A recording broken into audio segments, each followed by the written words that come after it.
De l'optimisme. L'optimisme est une conceptualisation qui mérite d'être étudiée parce que sans une part d'elle, notre vie sera sombre et négative. Le philosophe français M. Voltaire, par son grand ouvrage Candide, avait souligné ce concept avec un grand perfectionnement en élaborant un personnage naïf et très optimiste, et afin d'exister avec confort, sérénité et bon sens, il nous faut voir le verre à moitié plein, sinon on aura une vie relativement malheureuse. L'optimiste et le joyeux voit les dispositions autrement et peut influencer positivement la société. Il est bon d'avoir parfois un esprit critique, mais pas démesurément, car ceci peut nuire à sa personnalité et bannir la bonne compagnie. Le positivisme a un magnifique impact sanitaire sur l'individu. Il, il peut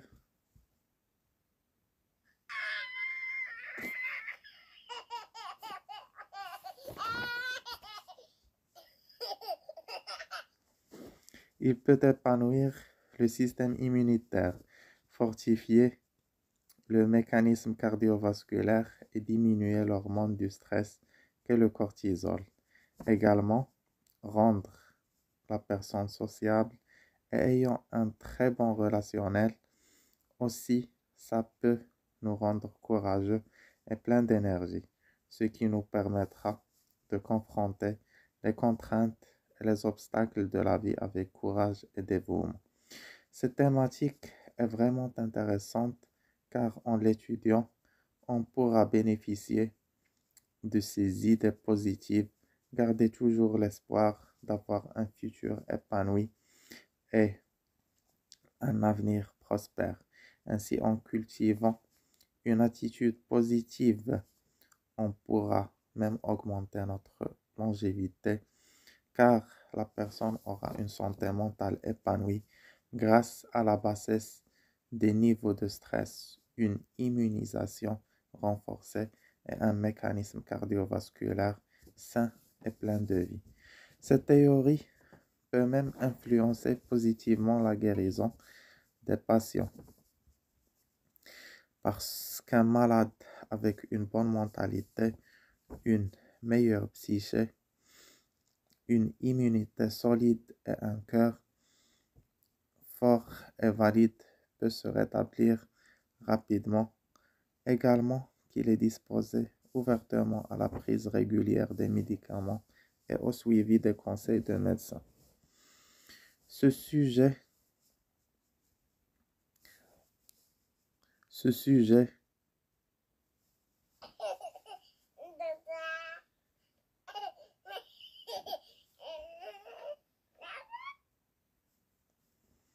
Ce sujet a une forte corrélation avec les relations interpersonnelles car un homme jovial, aimable et positif est généralement admis par tous.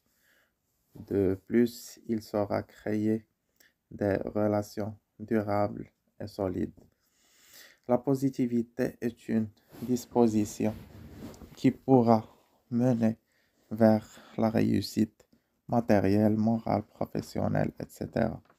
Il est toujours recommandé par la psychologie car elle a des effets bénéfiques et purs sur la mentalité et la psyché des individus. Cette théorie a une très bonne manière de voir le monde car en l'adoptant, on peut transformer des perspectives pessimistes en dispositions pleines de positivité et d'optimisme et d'optimisme.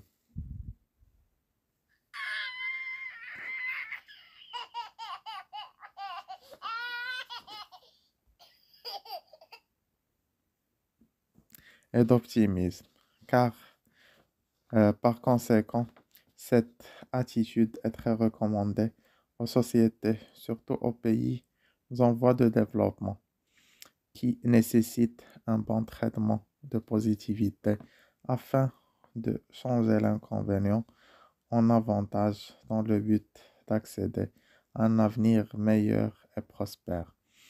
L'optimisme est un cadre intellectuel que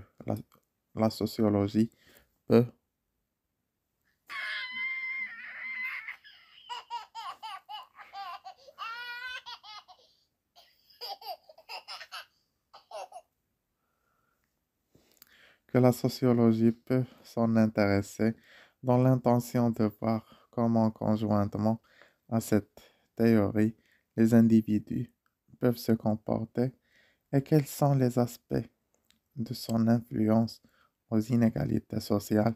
Évidemment, il peut réduire ces déséquilibres en changeant les mentalités des gens, en les motivant à être productifs et utiles à leur patrie, et en leur créant une atmosphère d'égalité, d'opportunité et de tolérance. Tous ces facteurs se superposent dans le but d'engendrer à la fin un produit social de qualité. Le positivisme ne peut pas, lui seul, bannir les inégalités sociales, car elles sont systémiques et complexes. Par conséquent, ce bannissement nécessite l'implication de plusieurs facteurs. Cette conceptualisation peut beaucoup aider les personnes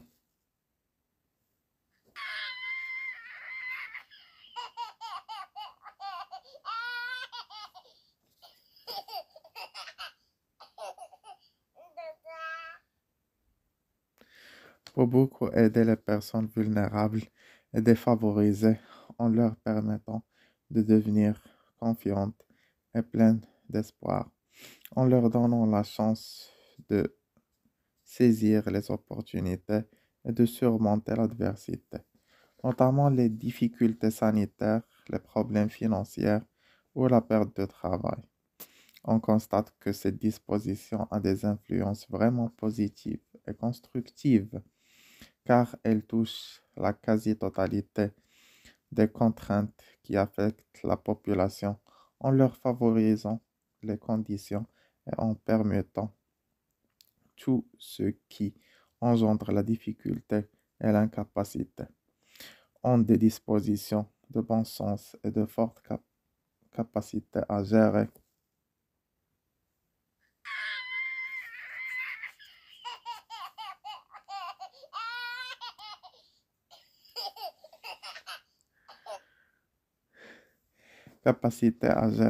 toutes les contraintes qui empêchent les communautés d'avancer et de prospérer.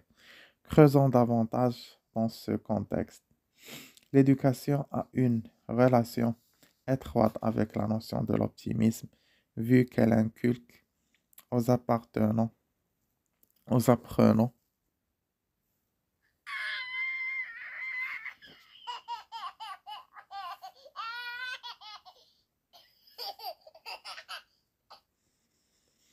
aux apprenants une matière riche en, en confiance en soi, en tolérance, en empathie et en solidarité. En outre, l'éducation favorise une grande promotion de positivité sous le prétexte qu'elle rend les éduqués capables de voir la vie d'une façon positive, de persévérer dans leur savoir, d'agrandir l'horizon de leur connaissance en évitant d'être matérialiste et de prévoir un avenir sûr et prometteur en chassant toute pensée pessimiste. Par conséquent, la société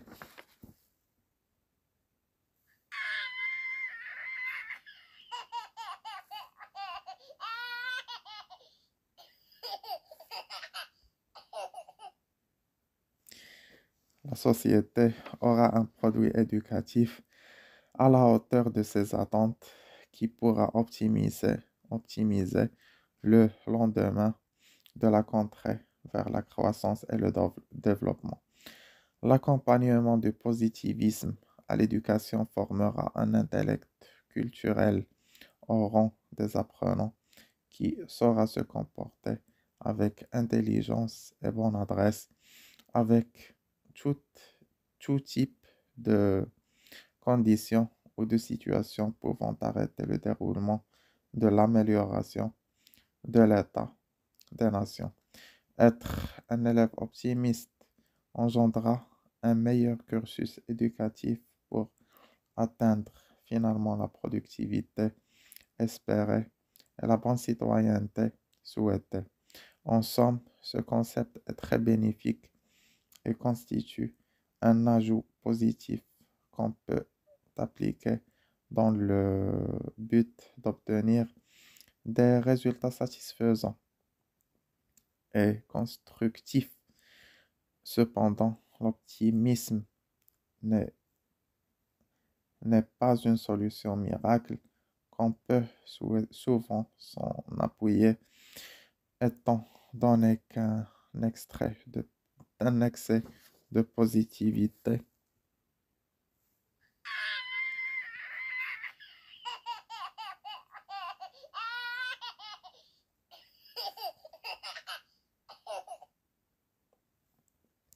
un excès de positivité peut aboutir à un manque de gestion de risque ou de mener à une confiance de soi abusive, ce qui impliquera des conséquences satisfaisantes.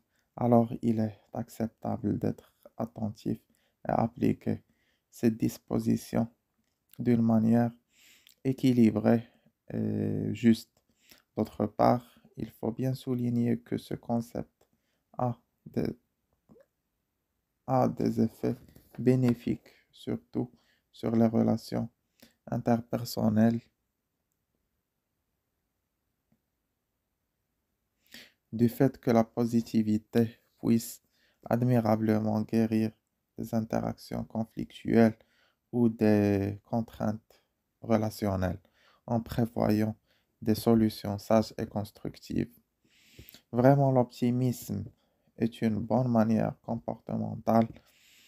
Elle ouvre beaucoup de perspectives également dans les fabriques, les sociétés et les entreprises en jouant un rôle axial dans la promotion du leadership et la coopération sociale. Elle est également une théorie très appliquée par les coachs de développement personnel, même que cette thématique nécessite plus d'attention, surtout par les intellectuels, les penseurs de qualité et pas par certaines personnes qui se sont penchées sur ce domaine sans le potentiel intellectuel suffisant et la documentation nécessaire, qui pourra sortir avec des thèses convaincantes. Par conséquent, je recommande aux personnes de bien choisir leur coach pour ne pas percevoir des théories fausses qui ne sont basées sur aucun fondement scientifique. L'optimisme et la positivité sont vivement recommandés pour exister dans les meilleures conditions et s'éloigner du pessimisme et de la négativité qui ne peuvent que nuire, que ruiner les dispositions et propager les défaites. L'homme doit promouvoir le positivisme car il en aura bientôt, besoin tôt ou tard. Mais malheureusement, l'absurdité du monde influence négativement les personnes, surtout dans les contrées sous-développées.